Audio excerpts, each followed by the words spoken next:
What is going on, guys? So today I have something super exciting to show you too. You've already seen my 16 scale 3D printed truck with the Mattracks. Well, I recently got one of these guys. It's an Axial SCX24, and this is pretty much how it came. Did a couple shock mods, but nothing paid and just moved things around.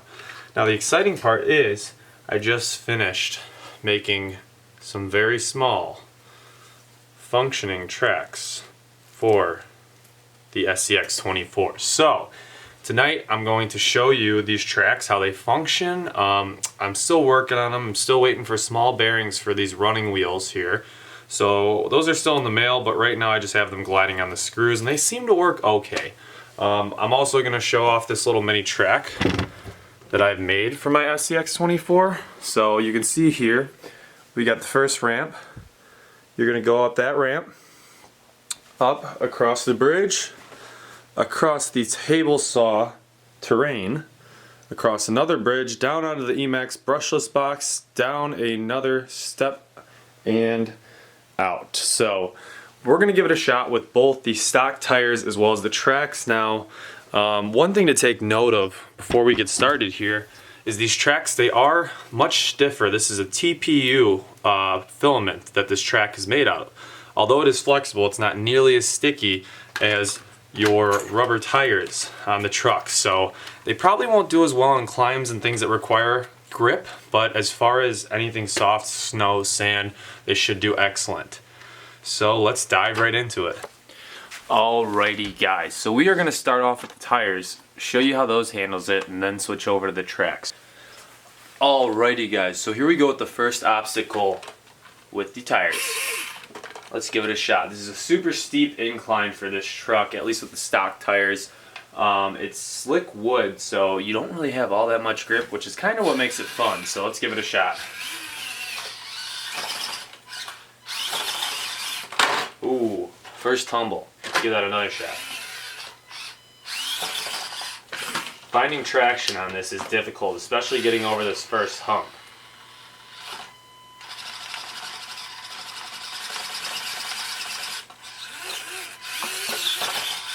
There we go. I think we got it. We're spinning pretty good. But there we go. We grabbed traction. Now, we're going up onto the drawbridge. Let me bring you around here and get you lined up to see the drawbridge. So this is just twine and wood here. And this is an easy feature, but I just think it's a cool part of this course.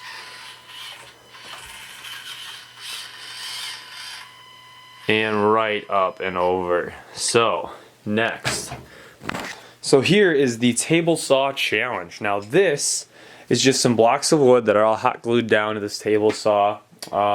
Just really fun to crawl over, show off the articulation here of the SCX24, like right there for instance. You can really see it's just flexing. Crawl nice and slow. Tires handle it well. You got to be careful because you can high center on those diff housings if you're not careful here. Oh, there it is.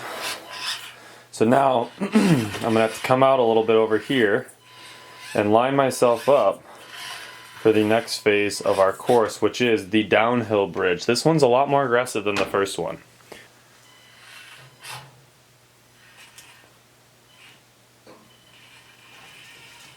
And there we go. So getting down on that bridge is difficult because it's super steep at the beginning, which causes you to roll, so you have to have super consistent speeds.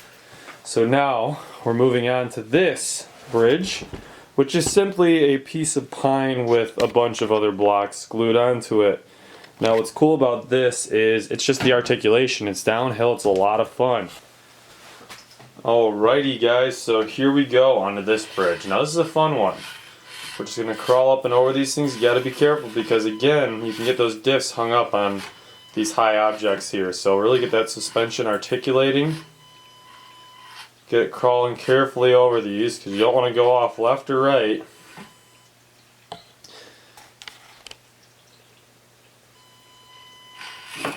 There we go. Nice little roller coaster section here. Oh, which I almost completely avoided on accident. and down onto the box here, around the 2x4. Actually, we might need to go up that 2x4 to get lined up for our ramp here. There we go. And right on down the exit. So there it is, guys. There it is with the tires. The tires do handle it super well. And I am excited to see how the tracks can handle this one. Just got to give you a quick before and after here, guys. We're halfway done installing them. And the before, I mean, it looks great. It's an SCX24. But the after is just absolutely mean. Alrighty, guys. The tires are off and the tracks are on. Let's go ahead, get this body mounted up, give the course a shot. I don't expect these to perform better than the tires on this track here, although I think it's going to be an interesting comparison. So let's give it a shot and let's see what happens. A little before shot for you guys just to appreciate these things.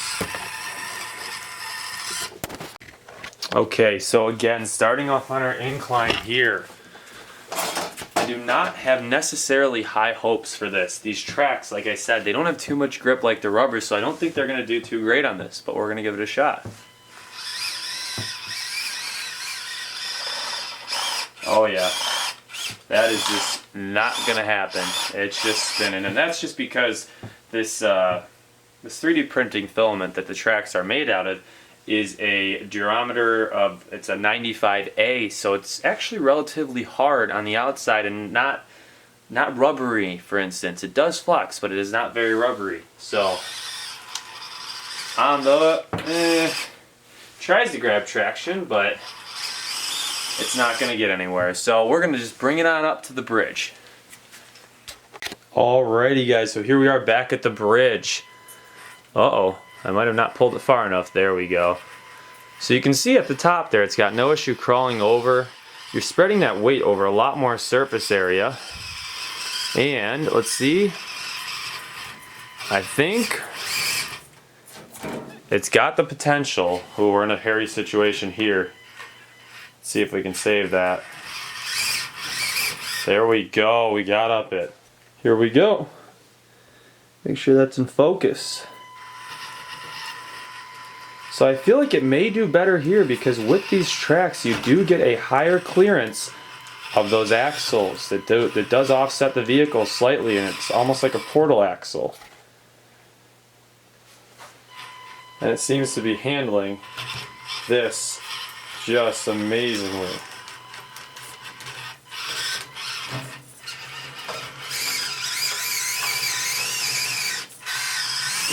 Now moving on to our bridge here. Like, oh, actually, you know what?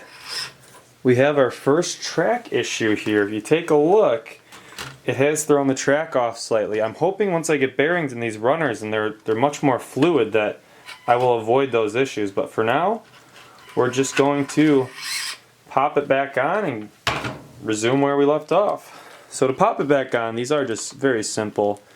Kind of just work it over with your hands, get the gears of the cog to come back through the track and set her back down.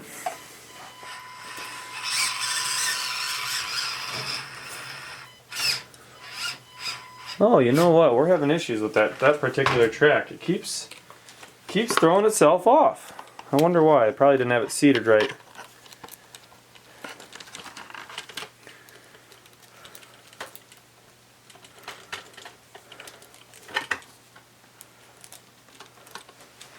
Alright, make sure she's good. There we go. Might have to line it up. It might be catching one of those pieces of wood and just tearing it right off. Okay, so now we are set. Let's re-angle this for you here. Get a look at this whole bridge. On this one, I'm concerned it's going to fall and break, so I am going to keep my hand kind of here and ready to catch it, because I don't know if these are going to grab enough traction. Oh, almost. We're going to give that another shot. Alright, let me make sure that's nice and tensioned.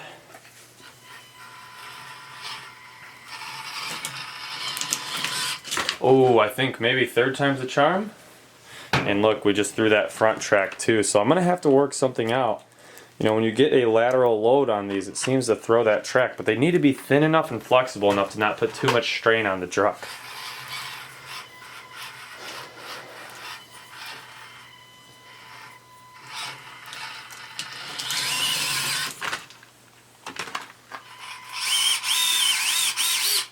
One more shot.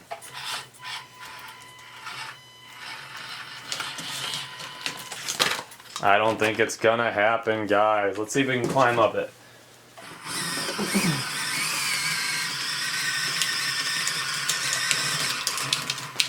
Ooh, you can see it's trying, but that bridge does get a little wavy at that top. It's pretty steep.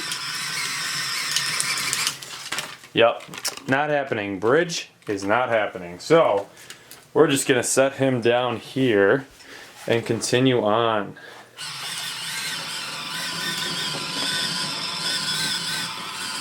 Handles that part with no issues at all.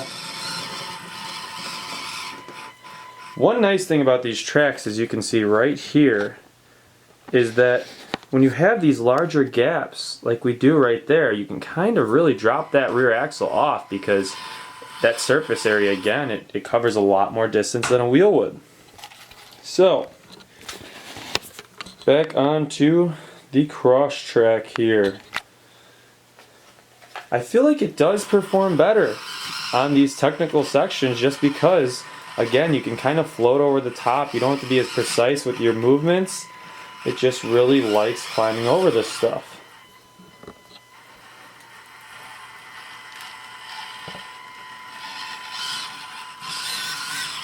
On to the 2x4.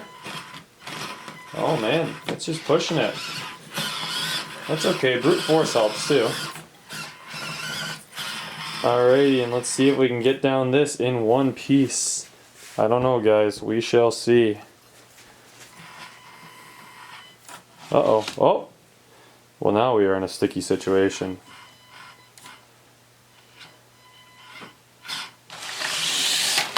Oh man, almost counted. We are on our side though. So, these tracks, you know, they are slightly novelty, but they really are a cool idea, and I think once I spend some more time and try to perfect my my design here, it could be a really awesome project, and you know, I can share the files, and a lot of you guys can try to create your own as well. So I got one more test for these tracks, and it involves the snow outside. So I'll show you how they perform in the snow outside. You know, they do perform well, although I think that since there are no bearings here, these they do start to lock up, but we'll get a few minutes out of it. Alrighty guys, so here we go. Time to give them a shot in the snow. This is pretty soft snow too, and you can see it just crawls right over it.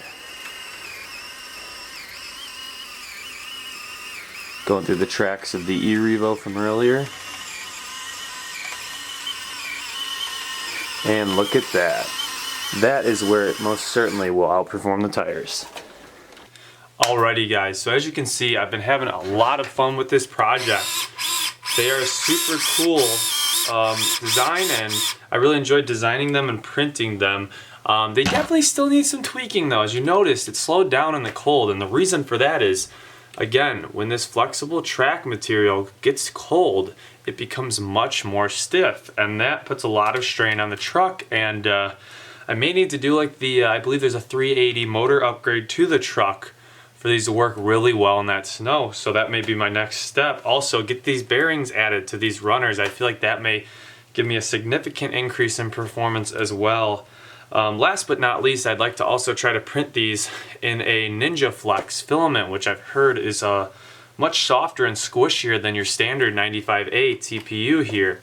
For those who aren't into 3D printing, that just basically means that the durometer is softer.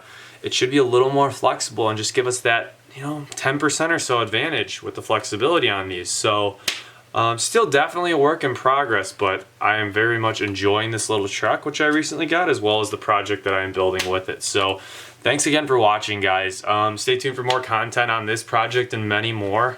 And if you haven't watched my other video involving this truck, feel free to go take a look. This one is a scaled up version. The entire truck is 3D printed. I have a video that I posted a few days ago on this, going through over a foot of snow, floating on top, no issues. It's where I got the inspiration, and it's actually the same design as the small truck. So again, thanks for watching, guys. Stay tuned for more content like this when I get these tracks for the SCX24 more dialed. Maybe some more course stuff in the basement here. You know, let me know what you guys want to see if you want to see something. Again, thanks for stopping by and checking out my channel.